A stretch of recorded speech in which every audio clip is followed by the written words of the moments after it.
انسان زندگی میں جب جدوجہد کرتا ہے، کوشش کرتا ہے، وہ بہت سارے دنیاوی اسباب اختیار کرتا ہے، جتنی عقل اللہ نے دی ہوتی ہے اس عقل کا بھی وہ استعمال کرتا ہے، کوشش کرتا ہے کہ کچھ اچیو کر سکے زندگی میں، کچھ مقاصد کا حصول اسے میسر آئے۔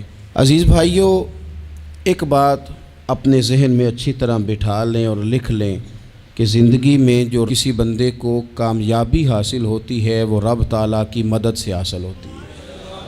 اگر رب تعالیٰ مددگار ہو تو پھر کوئی چیز بھی رستے میں رکاوٹ نہیں بنتی، اور اگر مالک کریم کو منظور نہ ہو تو انسان بہترین سیاستدان ہو، اچھا ایڈمنسٹریٹر ہو، اس کا ذہن بڑی وسعت رکھتا ہو، بڑی اچھی پلاننگ کرنا جانتا ہو، سارا کچھ ہو، تو بندہ ناکام ہو جاتا ہے۔ مسلمانوں کو جتنی کامیابیاں ملیں ان کا پس منظر صرف اتنا تھا کہ اللہ تبارک و تعالیٰ نے اپنے بندوں کی مدد فرمائی، اور اب تعالیٰ نے قرآن مجید میں اس حقیقت کا بیان کیا، فرمایا بل اللہ مولاکم، فرمایا بلکہ اللہ تمہارا مولا ہے، وَهُوَ خَيْرُ النَّاصِرِينَ، اور وہ بہترین مددگار ہے۔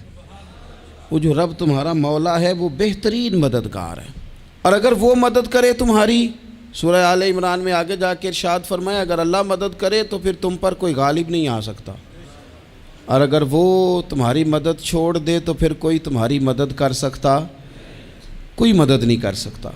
بدر کی جنگ بھی اور فتح مکہ بھی رمضان المبارک میں ہوا ہے۔ میں دونوں پر غور کر رہا تھا تو ایک نیا مضمون میرے ذہن میں آنے لگا۔ بدر کی جو جنگ ہے اس میں بھی ایک عجیب انقلاب آیا ہے کہ 313 نے 1000 سے مقابلہ کیا، اور جن 1000 سے مقابلہ کیا وہ اسلحے سے لیس تھے، اور یہ جو 313 ہیں ان کے پاس 6 زرہیں، 8 تلواریں، چند گھوڑے، لیکن اللہ نے کامیابی دی تو خود رب نے بیان کیا کس طرح دی، فرمایا وَلَقَدْ نَصَرَكُمُ اللَّهُ بِبَدْرٍ وَأَنْتُمْ أَذِلَّةٌ۔ وہ کامیابی اس طرح ملی ہے کہ رب نے تمہاری مدد کی تھی، تم تو کمزور تھے، اللہ نے بدر میں تمہاری مدد کی، تم جیت گئے۔ وَلَقَدْ نَصَرَكُمُ اللَّهُ بِبَدْرٍ وَأَنْتُمْ أَذِلَّةٌ، اللہ نے بدر میں تمہاری مدد کی، تم تو کمزور تھے۔ پھر فتح مکہ نصیب ہوئی تو اس میں بھی بہترین منصوبہ بندی نبی پاک علیہ السلام نے فرمائی، بہترین حکمت عملی حضور نے اپنائی، لیکن ہمیں جو اللہ رسول نے بات سمجھائی وہ کیا ہے؟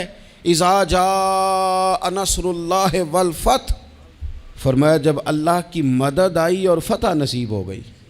یہ اللہ نے مدد فرمائی تمہاری، یہاں بھی فتح مکہ بھی اللہ کی مدد سے، جنگ بدر بھی اللہ کی مدد سے۔ وہ جو مدد ہے اللہ تعالیٰ کی، جب وہ ہم یہ کرتے ہیں کہ ہم اپنی ساری زندگی سیاست کی نظر کر دیں، ہماری سیاست صرف ملک میں نہیں ہوتی، ہماری سیاست خاندان میں بھی ہوتی ہے، ہم گھر کے اندر بھی سیاست کرتے ہیں، ہم کسی خاص طریقے سے لوگوں کو اپنے پیچھے چلانا چاہتے ہیں، ہم ایک خاص اسلوب اختیار کرتے ہیں کہ لوگ ہمارے پیچھے چلیں۔ اس کا نقصان ہمیں یہ ہوتا ہے کہ سیاست جو ہوتی ہے یہ شطرنج کے ہیر پھیر کی طرح ہوتی ہے، تو اس کے راز بڑی جلدی کھلنے لگ جاتے ہیں، پتہ چل جاتا ہے کہ بندہ مخلص نہیں تھا، سیاست کر رہا تھا، طریقے سلیقے سے اس نے جوڑ کے رکھا ہوا تھا۔ ہم ہر جگہ سیاست کے بل بوتے پر چیزوں کو لے کے چلنا چاہتے ہیں، سیاستیں ناکام ہو جاتی ہیں، سیانے لوگ فیل ہو جاتے ہیں، بچتا صرف وہی ہے جس کے پیچھے رب تعالیٰ کی مدد شامل حال ہوتی ہے۔ اپنی زندگی کے اندر ہم جو کچھ بھی کر رہے ہیں، جس شعبے سے بھی ہمارا تعلق ہے، آج ہم نے اس بات پہ غور کرنا ہے کہ پہلے تو یہ غور کر لیں کہ جو کام ہم کر رہے ہیں کیا وہ کام ایسا ہے کہ اس میں اللہ کی مدد ہمیں ملے گی؟ اگر آپ کوئی معاذ اللہ ناجائز کام کر رہے ہیں، فعل حرام کا ارتکاب کر رہے ہیں، تو اس میں تو مدد الہی آئے گی نہیں۔ پہلے تو یہ دیکھیں جو کر رہے ہیں وہ کام مدد الہی والا ہے، اور اگر اللہ تعالیٰ کی مدد والا وہ کام ہے پھر اس پر غور کریں کہ کیا ہم نے مالک سے مدد کا سوال کیا ہے، ہمیں مدد میسر آ رہی ہے۔ وہ میں نے بزرگوں سے ایک بات سنی تھی، وہ بڑی یاد رہ گئی۔ وہ فرمایا کرتے تھے قابلیت بھی بڑی چیز ہے لیکن قبولیت سب سے بڑی چیز ہے۔ قابل ہونا بھی بڑی بات ہے لیکن زیادہ بڑی بات یہ ہے کہ اس کی بارگاہ میں قبول بھی ہے کہ نہیں۔ اپنی زندگی میں اللہ کی مدد کی طرف بڑھیں، مالک کی مدد کا حصول اختیار کرنے کی کوشش کریں، اللہ کے ساتھ اپنے آپ کو جوڑیں۔ اگر اللہ کی مدد نصیب ہو، یہ جو ہم جتنا ڈرتے رہتے ہیں، سہمے رہتے ہیں، پریشان رہتے ہیں کوئی کیا کر دے گا، ہمارے ہاں نا ہر شعبے میں معاذ اللہ ایک مافیا ہے، الا ماشاء اللہ۔ وہ مافیا کہتا ہے میرے ساتھ ملو گے تو میں چلنے دوں گا، ورنہ میں نہیں چلنے دوں گا، مارکیٹ میں آ ہی نہیں سکتا فلانا بندہ، چونکہ یہاں ہمارا قبضہ ہے۔ اور میرے بھائی پھر بہت سارے لوگ جن کی نیتیں اور ارادے بڑے اچھے ہوتے ہیں شروع میں، وہ بھی اس مافیا کا شکار ہو جاتے ہیں اور ان کے رنگ میں رنگ جاتے ہیں۔ یاد رکھنا، کسی شخص کی بلیک میلنگ کا کبھی شکار نہ ہونا، کبھی کسی کی میٹھی اور مسجع مکفہ باتوں کا شکار نہ ہونا۔ کوئی کیا کر سکتا ہے اگر اللہ مددگار ہو تو؟ جس کو رب کریم اٹھانا چاہے اسے کوئی گرا سکتا ہے؟ ہم یہ ڈرے ڈرے سہمے پریشان فیصلہ کرنے کی طاقت نہیں، مجھے چلنا چاہیے کہ نہیں، اٹھنا چاہیے کہ نہیں، کرنا چاہیے، اٹھ باندھ کمر کیوں ڈرتا ہے؟ پھر دیکھ خدا کیا کرتا ہے۔ حضرت عبداللہ ابن عباس فرماتے ہیں میرے نبی پاک علیہ السلام نے میری تربیت فرمائی، حضور نے میری تربیت فرمائی، اور محبوب پاک علیہ السلام نے فرمایا عبداللہ یاد رکھنا، یہ نوجوان دوست میری بات لکھ لیں، پریشان لوگ میری بات لکھ لیں، جن کے پاس قوت فیصلہ نہیں وہ اس بات کو لکھ لیں۔ حضرت عبداللہ ابن عباس فرماتے ہیں میرے نبی پاک علیہ السلام نے مجھ سے فرمایا تھا عبداللہ سن، اگر ساری دنیا مل کے تیرا کوئی نفع کرنا چاہے، کر نہیں سکتی جب تک میرے رب کی رضا نہ ہو، اور فرمایا ساری دنیا مل کے تیرا کچھ بگاڑنا چاہے تو عبداللہ بگاڑ نہیں سکتی جب تک رب کریم کی حکمت کا تقاضا نہ ہو۔ لوگوں سے ڈرنا، لوگوں کی طرف دیکھنا، ماحول دیکھ کے اپنے راہ کا تعین کرنا، ہر بندے کے خیالات کے مطابق ڈھلنے کی کوشش کرنا، فلانا نہ ناراض ہو جائے، فلانا نہ ناراض ہو جائے، وہ جس نے ہونا ہو جائے، بس رب رسول ناراض نہ ہو۔ اپنی زندگی میں اپنے مالک کو مولا جان کے، بل اللہ مولاکم، اللہ تمہارا مولا ہے، وَهُوَ خَيْرُ النَّاصِرِينَ، وہ بہترین مددگار ہے۔ توجہ جب بھی کریں رب کی جانب کریں، اپنے دل کا قبلہ درست رکھیں، سوچوں کے زاویے سیدھے رکھیں۔ میرے بھائی مالک جب بندوبست کر دے نا، جب مالک بندوبست کر دے پھر ایسا بندوبست کرتا ہے کہ لوگوں کے پاس نا چارہ نہیں رہتا۔ حضرت مریم رضی اللہ تعالی عنہا پاک باز تھیں، مسجد میں رہی تھیں، پر مالک کی حکمت کے تقاضے بڑے عجیب ہیں نا۔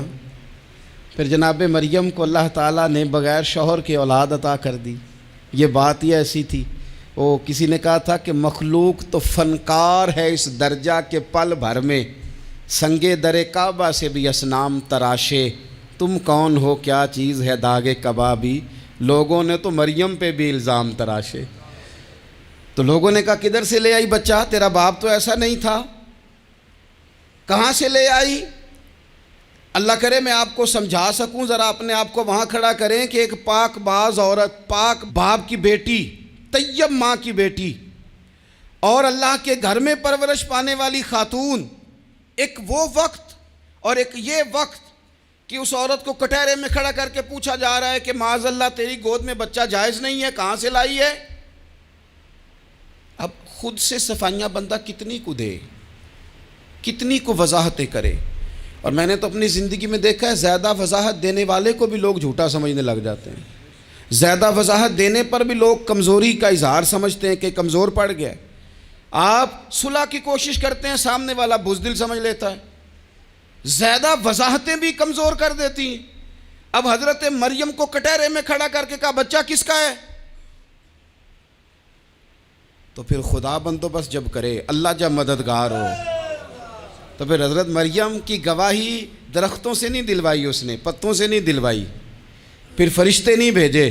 حضرت مریم کہنے لگی مجھ سے نہ پوچھو، وہ جو پنگوڑے میں ہے اسی سے پوچھ لو، ان سے پوچھو نا، وہ کون ہے پوچھ لو، ان سے کر لو سوال۔ انہوں نے کہا پنگوڑے میں چند دنوں کا بچہ، یہ جواب دے گا؟ مددگار تھا رب، ان کی برات کا اعلان کرنا تھا مالک نے، اور جب مالک اعلان کر دے، جب مالک تیری صفائی دینا چاہے، جب مالک تجھے دنیا کے سامنے نکھارنا چاہے، تو پنگوڑے میں لیٹے حضرت عیسیٰ بول کے کہنے لگے انی عبداللہ آتانی الکتابہ، فرمایا میں اللہ کا بندہ ہوں، رب نے مجھے کتاب عطا کر کے نبی بنا کے دنیا میں بھیجا ہے، میں اللہ کا بندہ ہوں، کتاب لے کے آیا ہوں، نبی بن کے آیا ہوں۔ پھر پنگوڑے سے اعلان ہو گیا، پھر بچہ بول پڑا، اور یہ ایک دفعہ نہیں بات ہوئی۔ یہ بنی اسرائیل میں ایک جریج نام کے شخص بھی تھے جو نماز پڑھ رہے تھے، بعض نے لکھا ہے نفل نماز تھی، اماں نے پکارا تو آئے نہیں، تو ماں کے منہ سے نکل گیا تو اتنی دیر تک مرے گا نہیں جب تک کسی بے حیا عورت کا منہ نہ دیکھ لے۔ تو وہ عبادت گزار تھے، لیکن لوگوں نے ان کی عبادت، ریاضت، پرہیزگاری کو نہیں دیکھا، بس ایک عورت کو بھیج کے الزام لگوا دیا۔ وہ عورت آیا جایا کرتی تھی، اب آ جاتی ہیں عورتیں، مسئلہ پوچھنے کی نیت سے بھی آ جاتی ہیں۔ ماحول میں کچھ جگہ ایسی بھی ہیں جہاں عورتیں دم کرانے کے بہانے آ جاتی ہیں۔ وہ خاتون آتی جاتی تھی اس خانقاہ پہ، آستانے پہ، یہ بخاری میں موجود ہے، پھر اس نے کہا میری گود میں جو بچہ ہے یہ انہی کا ہے۔ مجھے بتائیں کیسے بندہ وضاحت دے؟ حالات خراب ہو گئے، لوگ کٹیا جلانے لگے، ماحول اور طرح کا بن گیا۔ میرے نبی پاک علیہ الصلوۃ والسلام فرماتے ہیں پھر اس رب کے بندے نے کہا مالک تو کریم ہے، تیری مشیت کا تقاضا آیا جو میری ماں نے جملے بولے تھے، پر اب میں وضاحت دینے کے قابل نہیں رہا، اب تو ہی کرم کرے گا تو دروازہ کھلے گا۔ تو وہ چند دنوں کا بچہ پنگوڑے میں بول کے کہنے لگا میں اس درویش کا نہیں، میں تو فلانے چرواہے کا بچہ ہوں، وہ جو بکریاں چراتا ہے۔ رب کی مدد کو پکاریں، اپنے ساتھ اپنے مالک کی مدد کو شامل کریں، تھوڑے رزق پر بھی گزارا اچھا ہونے لگ جائے گا۔ سارے لوگ آپ کو گرانے کی تدبیریں کر رہے ہوں گے اور مالک آپ کو عزتیں عطا فرما دے گا، اس کی بارگاہ سے حکمت کا تقاضا اور ہو جائے گا۔ ہم نے ساری زندگی لوگوں کو راضی کرنے میں گزار دی، ساری زندگی بڑھاپا آ گیا بچوں کو پالتے، اور بچوں نے آخری عمر میں کہہ دیا ابا اگر کوئی ڈھب کا کام کر لیتے تو آج ہمارے دن بھی پھر نہ جاتے۔ ساری زندگی گزار دی بہن بھائیوں کو راضی کرنے میں، ساری زندگی گزار دی ذمہ داریاں اٹھانے میں، ان کو 99 دفعہ دیا، ایک دفعہ نہیں دیا تو انہوں نے کہہ دیا تو نے تو کبھی دیا ہی نہیں، تو تھا ہی نہیں۔ ساری زندگی محلے داروں، علاقے والوں کو راضی کرنے میں گزار دی، اور میں نے ایسے لوگ بھی دیکھے دین کے لیے وقت گزارا، لیکن جب بڑھاپے میں دانت کام نہ کرتے تھے تو وقت کے مفتیوں کو بھی مسجدوں کی کمیٹیوں نے کہہ دیا اب آپ کی سمجھ نہیں آتی، ہم نے خطیب کو یور رکھنا ہے، نہ دیکھو دنیا کی طرف، دنیا رلا دیتی ہے، نہ راضی کرو بندوں کو، بندے تھکا دیتے ہیں، نہ پیچھے بھاگو ہر وقت دنیا داروں کے، یہ انسان کو کمزور کر دیتے ہیں۔ وہ تو کریم ہی بڑا ہے، 2 آنسو زمین پر بعد میں گرتے ہیں، بندے کے گناہ سارے پہلے معاف فرما دیتا ہے۔ اللہ کی مدد کا حصول، اپنے مالک کی مدد کی طرف بڑھنا، آپ کو بدر کی جنگ بھی یہی درس دے گی، آپ کو احد کا میدان بھی یہی سبق دے گا، فتح مکہ بھی یہی سبق دے گا۔ میرے دوستو جب رب مدد فرمائے، جب اللہ مددگار بنے، دوستوں سے ایک بات اکثر کرتا ہوں، میں کہتا ہوں کہ جتنے درد سے آپ امیر کو اپنی کہانی سناتے ہیں نا، اور جس طرح آپ کے آنسو بات کرنے سے پہلے گر جاتے ہیں کہ غریب ہیں، بچیاں ہیں، کاروبار نہیں، او میرے سنگیو، اس سے آدھے آنسو اپنے رب کی بارگاہ میں بکھیرو، اس کے حضور عرض گزار ہو جاؤ، اس سے طلب کرو۔ ایک وقت انسان پر زندگی میں ایسا آتا ہے کہ اسے یوں محسوس ہوتا ہے کہ میرا سایہ بھی ذرا سا پیچھے ہٹ گیا ہے، اسے یوں لگتا ہے کہ میں کسی سہارے پہ ہاتھ ڈالتا ہوں تو وہ بھاگ جاتا ہے مجھ سے، لیکن مالک کی بارگاہ ایسی عظیم بارگاہ ہے، رب رسول کے آستانے اتنے بڑے ہیں کہ آپ جب وہاں کشکول طلب دراز کرتے ہیں تو جھولی پھیلانے میں دیر لگتی ہے، ان کو بھرنے میں تو کوئی دیر نہیں لگتی۔ ہم نے اپنا سوچ کا قبلہ ہی دنیا کو بنا لیا ہے۔ یہ جو اللہ والوں کی مدد ہے یہ تو یعنی اللہ ہی کی مدد ہے، لیکن یہ جو سیٹھوں کی طرف توجہ کرنا، نوابوں کی طرف توجہ کرنا، دنیا داروں کی طرف توجہ کرنا، اور اپنا مزاج اس طرح کا بنا لینا، یارو گردن کو جھکا دیتا ہے خیرات کا پتھر، جہاں میں مانگنے والوں کے سر کبھی اونچے نہیں ہوتے۔ اور اقبال کہتے ہیں غیرت ہے بڑی چیز جہان تگ و دو میں، پہناتی ہے یہ فقر کو تاج سردارا۔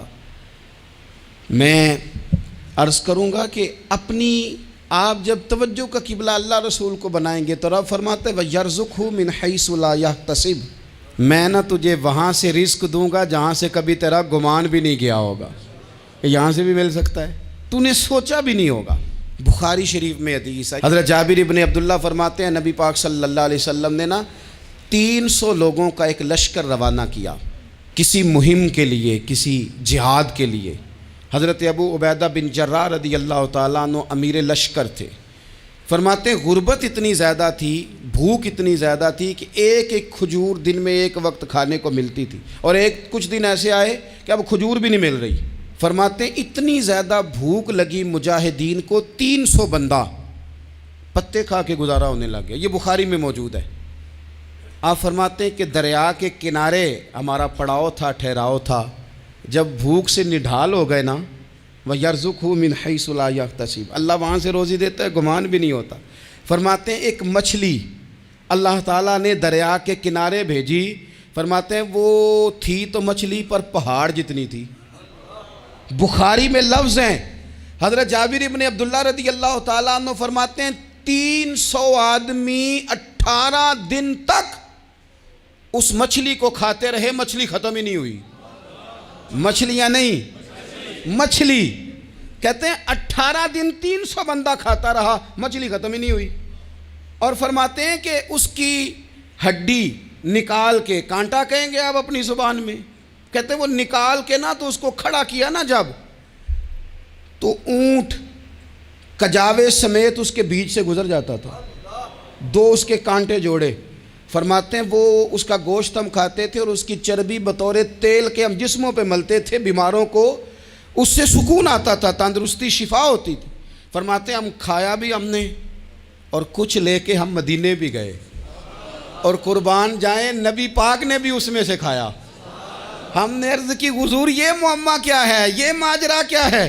تو محبوب نے فرمایا تمہارے پاس غذا نہیں تھی، رب نے تمہارے لیے بندوبست کیا ہے، اللہ نے تمہیں دیا ہے۔ مکان شروع کر لیا، ایک صاحب نے وہ مکان بنانے لگے، آپ وہ حساب لگا رہے ہیں، کہتے ہیں میرے پاس اتنے پیسے ہیں، اتنے میں نے فلانے دوست سے کہنا ہے اس نے دے دینے، اتنے فلانے رشتہ دار سے کہنا ہے اس نے دے دینے، اتنے فلانے سے کہنا ہے اس نے دے دینے۔ یہ ساری کاپی بنا کے مکان شروع کر لیا۔ جو روز کہتا تھا نا کوئی حکم ہو جاتے 10 سب سے پہلے اس کو کہا میاں پیسے چاہیے دین، وہ کہندا ہو کل ہی منڈا ٹوریا ہے، کدے تو پرسوں 10 داتے لب جانے سن۔ میں آپ کو اپنے تجربے کی بات بتا رہا ہوں۔ جن لوگوں کا خیال ہوتا ہے نا کہ آپ سٹارٹ کریں فلانا کام، ہم آپ کے ساتھ ہیں، اللہ کا ہی کوئی نظام ہے، وہ بالکل بھی نہیں ساتھ ہوتے۔ لیکن ایسا نہیں ہے کہ کوئی ساتھ نہیں ہوتا، اللہ تعالیٰ بڑے اسباب پیدا کرتا ہے، وہاں سے دیتا ہے جہاں سے گمان بھی۔ ہمارا یہ ذہن بن جاتا ہے ہم ساری اپنے حساب سے چلتے ہیں، اتنے رشتہ داروں سے اتنے، کون آپ کے ساتھ چلے گا؟ سوال ہی نہیں پیدا ہوتا۔ یہ سارے کام چھوڑ کے سب سے پہلے 2 رکعتیں پڑھو، اپنے رب کی بارگاہ میں، رسول کائنات کی بارگاہ میں گزارشات اور استغاثے پیش کرو، وہاں سے خیر طلب کرو۔ دنیا دار کیا دیں گے، کیا دے سکتے ہیں، کیا حیثیت ہوتی ہے کسی؟ اللہ کہتا ہے وہاں سے دوں گا۔ تو جو اللہ مال دے وہ لینا چاہیے کہ رشتہ داروں کا مال دیکھنا چاہیے؟ جو اللہ دے وہ لینا چاہیے کہ سیٹھوں نوابوں کی جیبیں دیکھنی چاہیے؟ جو اللہ دے وہ قبول کرنا چاہیے یا دیکھنا چاہیے کون سا آدمی کہاں پہنچ گیا؟ چھوڑو، اپنی مٹی پہ چلنے کا سلیقہ سیکھو۔ کسی کے سنگ مرمر پہ چلو گے تو پھسل جاؤ گے، پھسل جا۔ اس پر ایک اور بات عرض کر دوں، صحیح بخاری سے، مسلم سے ایک اور بات۔ کچھ چیزیں ایسی ہیں جن سے اللہ کی مدد آتی ہے، مدد ملتی ہے۔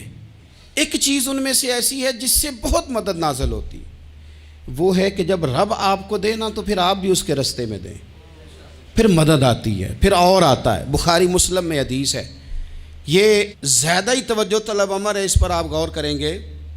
حضرت ابو ہریرہ فرماتے ہیں کہ نبی پاک علیہ السلام نے فرمایا ایک شخص نے بادلوں کے اندر سے آواز سنی کہ فلاں آدمی کا کھیت اور باغ خشک ہو گیا ہے، وہاں برسو اور اس کے کھیت کو سیراب کرو۔ وہ بڑا حیران ہوا کہ بادل سے آواز آ رہی۔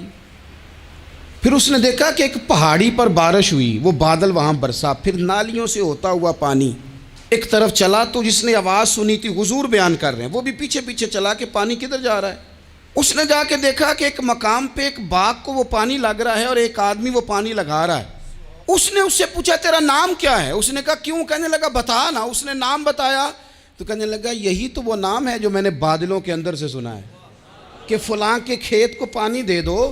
اس نے کہا یار تو کیا عمل کرتا ہے کہ اسپیشل تیرے لیے بارش برسے؟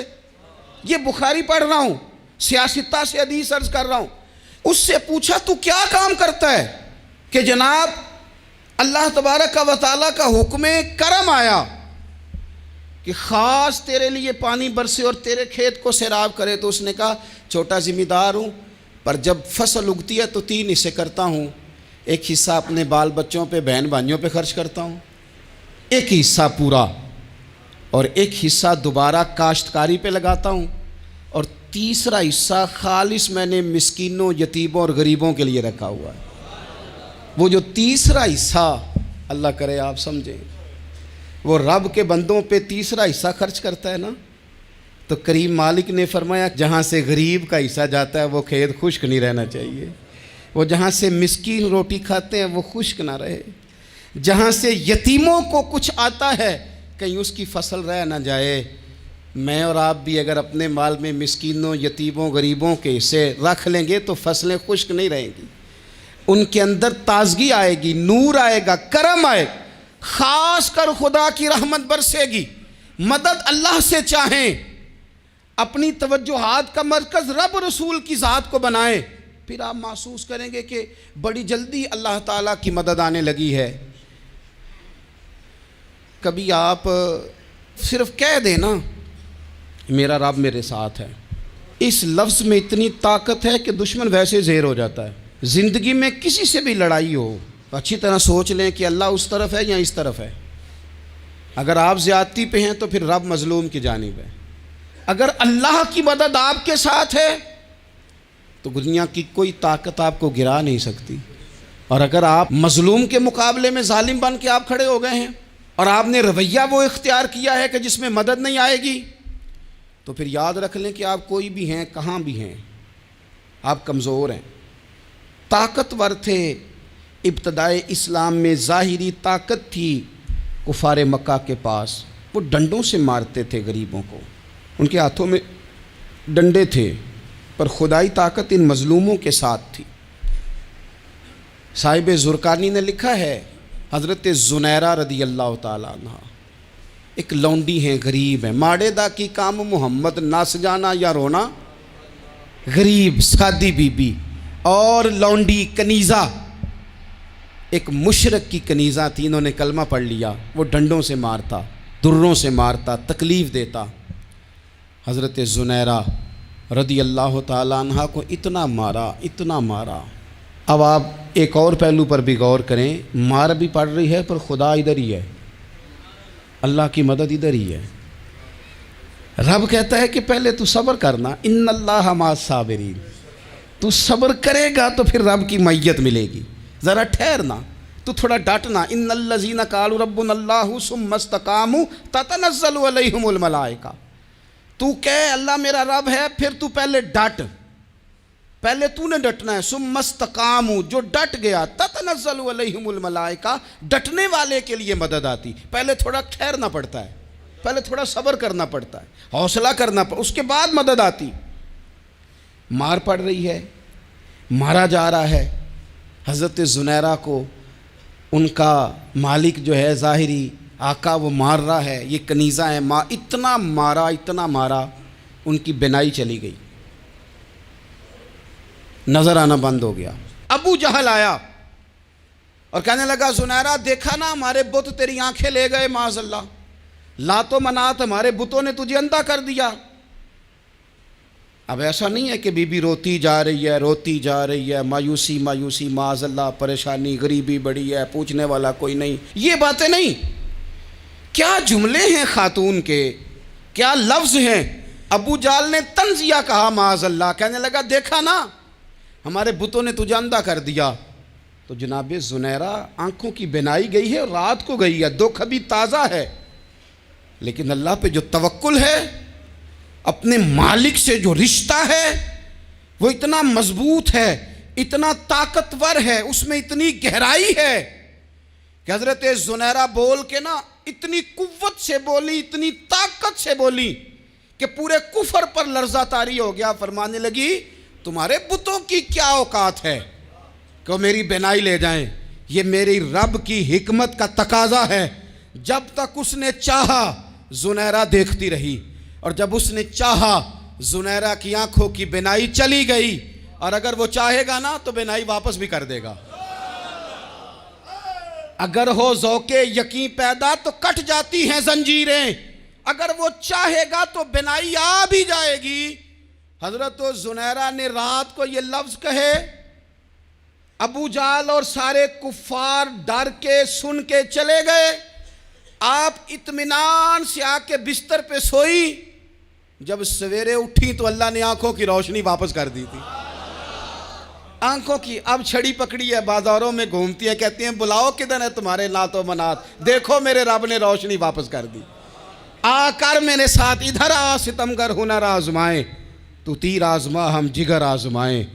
بیمار لوگوں یاد رکھو، کہہ دیا ڈاکٹر نے کہ تو بڑا بیمار ہے، تو بڑا کمزور ہے، یہ ہو گیا وہ ہو گیا، تو ڈاکٹر اپنے علم کے مطابق بات کر رہا ہے، ہوگا تو وہ جو میرا رب چاہے گا۔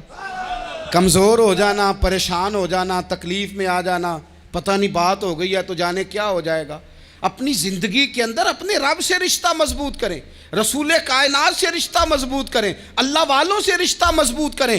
حضرت زنیرہ نے پیغام دیا کہ زندگی میں جو جینا چاہتے ہیں تو وہ رب کا نام لے کے جی سکتے ہیں، جو اپنی زندگی میں خوشیاں دیکھنا چاہتے ہیں تو رسول اللہ کے نام پر خوشیاں دیکھی جا سکتی ہیں۔ توکل کی بنیاد پر بندہ خوشیاں لے سکتا ہے، اور اگر انسان میں توکل نہیں ہے تو پھر وہ اس کالے جادو سے بھی ڈر رہا ہے، وہ نیلے سے بھی ڈر رہا ہے، وہ پیلے سے بھی ڈر رہا ہے، وہ فلانے سے بھی ڈر رہا ہے، وہ میرے خلاف فلانا رشتہ دار سازش کر رہا ہے تو ڈر رہا ہے، فلانا میرے بارے میں یہ کر رہا ہے تو ڈر رہا ہے، وہ پتہ نہیں دنیا ادھر ہو جائے گی تو کیا ہو جائے گا، اٹھ باندھ کمر کیوں ڈرتا ہے، پھر دیکھ خدا کیا کرتا ہے۔ تو اس ساری گفتگو کا نچوڑ آپ کو یہ عرض کیا ہے، سب سے پہلے تو یہ کہ میدانوں میں مدد بھی اللہ کی، رزق میں مدد بھی اللہ کی، فصلیں خشک ہوں تو مدد پھر بھی اللہ کرے، تو پھر ساری مدد، اور اگر انسان بیمار ہو تو پھر بھی مدد اللہ کی۔ تو اپنے اللہ کی جانب توجہ کو بڑھائیں، آپ اللہ سے مدد کے سوالی بنیں۔ ترمذی کی ایک حدیث ہے، میں آپ کو زندگی کا تجربہ بتاتا ہوں کہ جب میں بڑا پریشان ہوتا ہوں تو یہ والی روایت کھول لیتا ہوں، مزہ دیتی ہے۔ میرے نبی پاک علیہ السلام نے فرمایا اپنے دکھ سیٹھوں نوابوں کو نہ کہنا، مالداروں کا نہ کہنا، ورنہ اللہ تمہیں کبھی غنی نہیں کرے گا۔ فرمایا اپنے دکھ اپنے رب کی بارگاہ میں عرض کرنا، جلدی کرے یا دیر سے کرے اللہ تمہیں لوگوں سے بے نیاز کر دے گا، اللہ تمہیں غنی کر دے گا۔ رات کو بیٹھو نا اس کی بارگاہ میں، اسے دکھڑے سناؤ، چھوٹی چھوٹی باتیں۔ حضور نے فرمایا نمک بھی مانگو تو رب سے مانگو، چھوٹی چھوٹی بات سے شروع کرو نا۔ جب بندہ شروع کرتا ہے نا چھوٹی چھوٹی چیزیں تو بڑی ساری چیزیں یہ اس طرح ہوتا ہے جیسے بندہ رب سے گفتگو کر رہا ہے، مالک مجھے یہ چاہیے، مالک میں یہاں کمزور ہوں، اللہ میں یہاں پریشان ہوں۔ آپ یہ کر کے تو دیکھیں، لمبی لمبی دعائیں مانگ کے تو دیکھیں، اس کے حضور جوڑ کے تو دیکھیں، آپ دیکھیں گے راحت کتنی ہے، سکون کتنا ہے۔